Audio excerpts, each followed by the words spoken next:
Israel पर एक बार फिर यमन के हूती विद्रोहियों ने हमला बोला है। पहले ड्रोन तो बैलिस्टिक मिसाइल से इजराइल को दहलाने की कोशिश की है।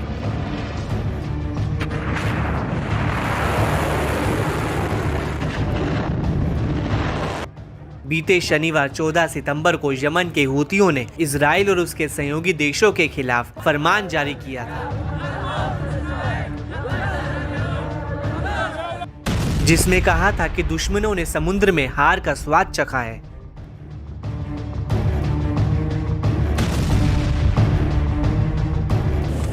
और समुद्र में जो हुआ वह जमीन पर होने वाली घटनाओं से बहुत दूर नहीं है।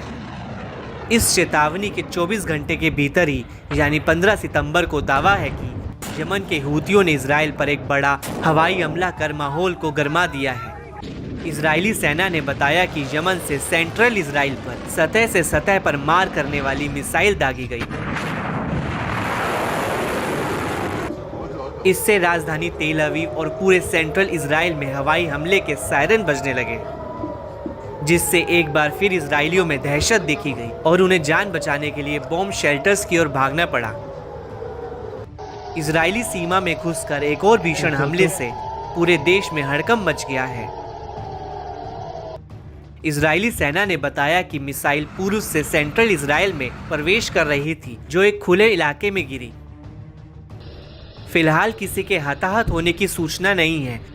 दावा है कि इस इलाके में तेज धमाके भी सुने गए, जिस पर सेना ने बताया कि ये मिसाइल इंटरसेप्टर से आए थे, जिन्हें लॉन्च किया गया था।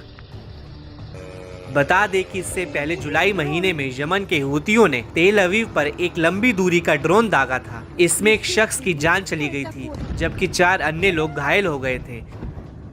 इसके बाद इजराइल ने यमन के होदैदा बंदरगाह के पास हूतियों के सैन्य ठिकाने पर बड़ा हवाई हमला किया था, जिसमें कम से कम 3 लोग मारे गए और 87 लोग घायल हुए।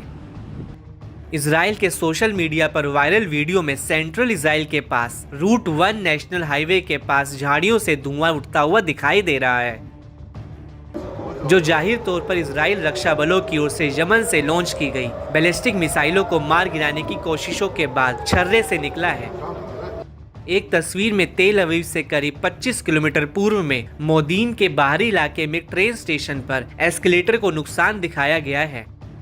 इजरायली सेना ने कहा कि यमन से छोड़े गए बैलिस्टिक मिसाइल के बाद नागरिकों के लिए दिशा निर्देश में कोई बदलाव नहीं किया गया है।